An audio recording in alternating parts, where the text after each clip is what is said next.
Bonjour à tous. Dans cette vidéo proposée par l'ANAM, on va s'intéresser à quelques papillons diurnes du groupe des vanès. L'une d'entre elles est d'ailleurs l'un des très rares papillons diurnes observables chez nous pendant cette période hivernale.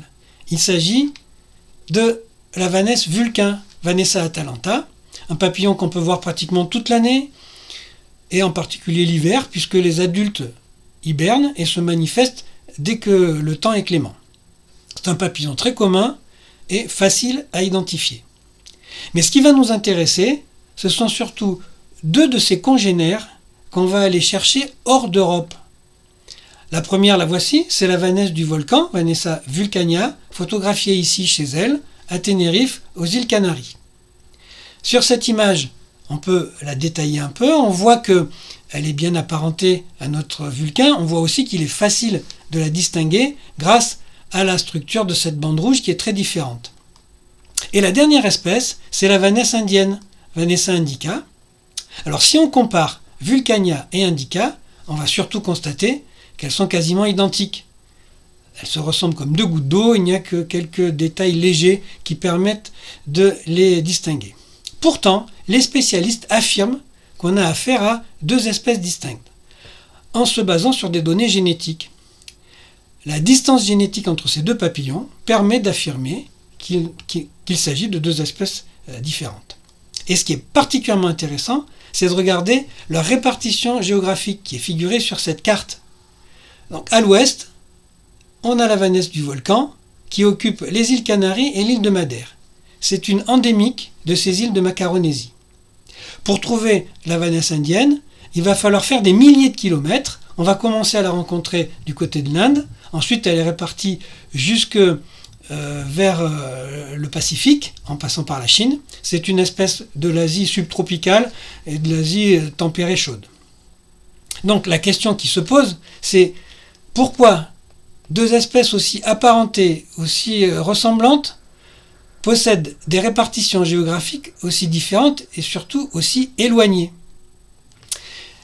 L'explication, on va la rechercher du côté de l'histoire climatique récente de notre planète.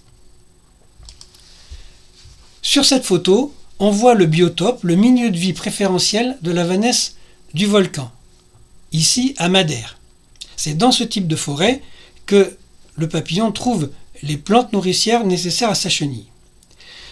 Il s'agit de la forêt de laurier, la laurisilve, une formation végétale forestière caractéristique des îles Canaries, Madère, Açores, des îles de Macaronésie.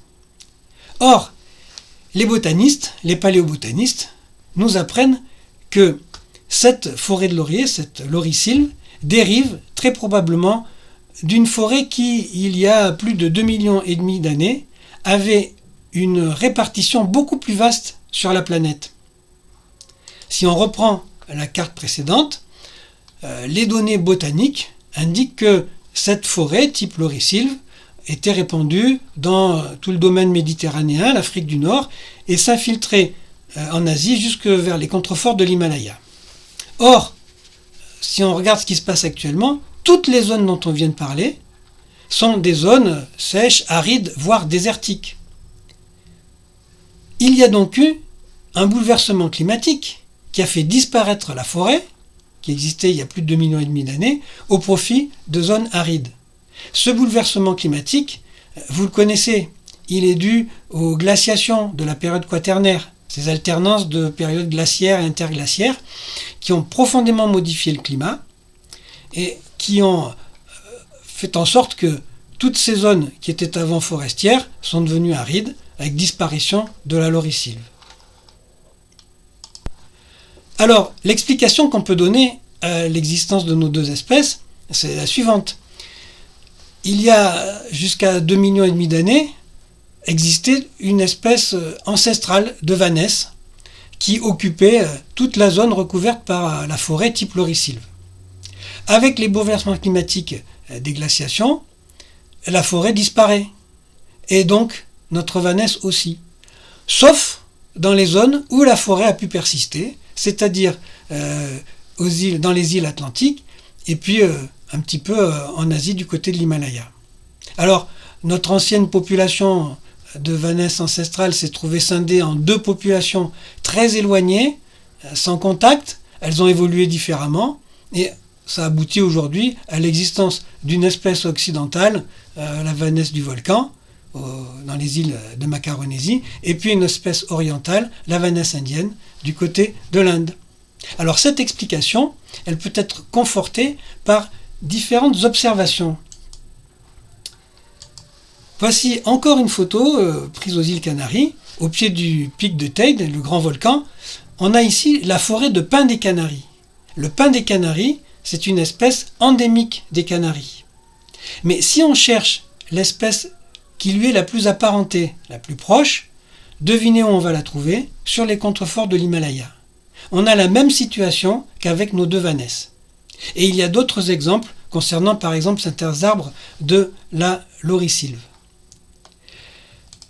Alors, cet exemple est intéressant parce qu'il nous permet de mettre en relation l'état actuel de la biodiversité avec des événements climatiques ou géologiques qui ont affecté la planète. Alors pour en revenir brièvement à notre vulcain, c'est une espèce qui elle a des exigences écologiques beaucoup moins strictes, qui occupe des milieux très variés et qui a une répartition très très vaste, pratiquement toute l'Eurasie tempérée et l'Amérique du Nord. Je vous remercie de votre attention et on termine avec une dernière image de notre Vanesse du volcan photographiée à Tenerife.